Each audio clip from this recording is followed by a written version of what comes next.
నమస్తే. జై భీమ్. మూక్ ప్రజాగలం పీడిత ప్రజల గుండె చప్పుడు. ఈరోజు ముఖ్యాంశాలు. ఇబ్రహీంపట్నంలో పట్టుభద్రుల ఆత్మీయ సమావేశం. ప్రతి ఎన్నిక ఒక యుద్ధమే. విజయ తీరాన్ని చేరే వరకు విశ్రమించవద్దు.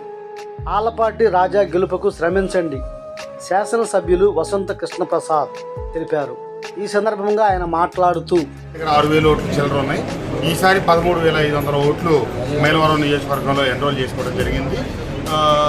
తప్పకుండా ఎక్కువ శాతం ఓట్లు పోలయ్యేటట్టుగా కూటమి నాయకులు కార్యకర్తలు అందరూ కూడా కృషి చేస్తూ ఉన్నారు. ఆలపాటి రాజేంద్ర ప్రసాద్ గారి గెలుపు ఈ రాష్ట్రంలో కూటమి తరఫున మరింతగా ప్రజల మద్దతు ప్రకటించి ఖచ్చితంగా అభివృద్ధికి మరింతగా ముందుకు సాగడానికి అవకాశం ఉంటుంది.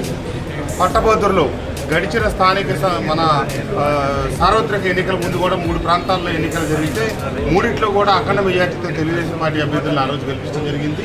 ఈరోజు ఉమ్మడి అభ్యర్థిగా పోటీ చేస్తున్న రాజేంద్ర ప్రసాద్ గారిని మరింత మెజార్టీతో గెలిపించి ఏవైతే అభివృద్ధిని కోరుకుంటున్నారో అది మరొకసారి ప్రజల మద్దతు దానికి కావాలని చెప్పి కోరుకుంటాను. ఎందుకంటే గుంటలమయమైన రోడ్లు బాగు చేస్తూ ఉన్నాం.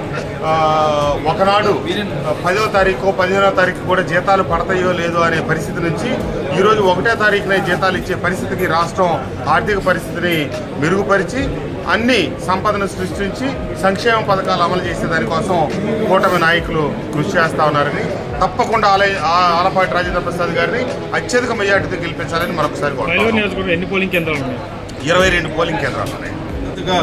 ఈ రోజున ఖచ్చితంగా విజయం సాధించాలని, ఈ రోజున ప్రత్యర్థులు ఎవరనేది కాదు, ప్రగతికి ఓటేయాలని చెప్పి ఆలోచించే ప్రజలకి నా హృదయపూర్వకమైనటువంటి నమస్కరిస్తూ, పట్టభద్రులారా ఒక్కటే మీరు గుర్తుపెట్టుకోండి, ఈ రోజున మీ అందరూ విజ్ఞతతో ఆలోచించాలి, అనుభవకులుగా ఆలోచించాలి. ఈ రాష్ట్రాన్ని మరొక్కసారి కాపాడుకుంటూ సుస్థిరమైనటువంటి పాలనకి మనం ఓటేయాలి అని చెప్పి నేను విజ్ఞప్తి చేసుకుంటూ, నాకు ఈ అవకాశం కల్పించినటువంటి మైలవరం నియోజకవర్గ కూటమి నాయకత్వానికి పేరున నా హృదయపూర్వకమైనటువంటి ధన్యవాదాలు తెలుపుకుంటూ, నాకు వేసే ప్రతి ఓటు కూడా ఈ రోజున ప్రగతికి ఓటేసినట్టు, అభివృద్ధికి ఓటేసినట్టు ఈనాడు అలాంటి విజయాన్ని మీరు చేకూర్చమని చెప్పి కోరుకుంటూ సెలవు తీసుకుంటాను.